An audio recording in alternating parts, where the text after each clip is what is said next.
Yeah, look, Finchy, I think if you look at 2026 আইপিএলে মুস্তাফিজকে দিল্লির হয়ে দেখতে চাই। দর্শক, ম্যাচ শেষে মুস্তাফিজকে নিয়ে কেমন মন্তব্য করলেন দিল্লির অধিনায়ক ফাফ ডু প্লেসি। তাই ভিডিওটি না টেনে শেষ পর্যন্ত দেখার অনুরোধ রইল। গতকাল পাঞ্জাব কিংসের বিপক্ষে শেষ ম্যাচ খেলতে নেমেছিল দিল্লি ক্যাপিটালস।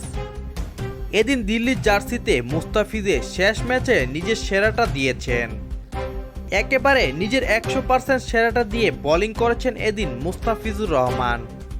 দিল্লির সেরা বোলার মুস্তাফিজুর রহমান। দিল্লির বোলারদের দিকে তাকালে সর্বোচ্চ উইকেট শিকারী মুস্তাফিজ, সবচেয়ে কম রান খরচ করা বোলারও মুস্তাফিজ এবং সবচেয়ে ডট বল দেওয়া বোলারও এখন মুস্তাফিজুর রহমান। আপনি যেদিকেই যান না কেন 2025 আইপিএলে দিল্লির সেরা বোলার মুস্তাফিজুর রহমান। তবে দিল্লির শুরুতে যদি মুস্তাফিজ দলে থাকতো তাহলে তাকে সঠিকভাবে ব্যবহার করা যেত, তাহলে হয়তো প্লে অফে উঠতে পারত দিল্লি ক্যাপিটালস।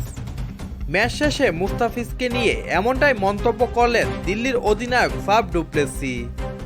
গতকাল ম্যাচে পাঞ্জাব কিংসের বিপক্ষে ভালো বোলিংয়ের তৃপ্তি নিয়েই এদিন মাঠ ছেড়েছেন মুস্তাফিজুর রহমান।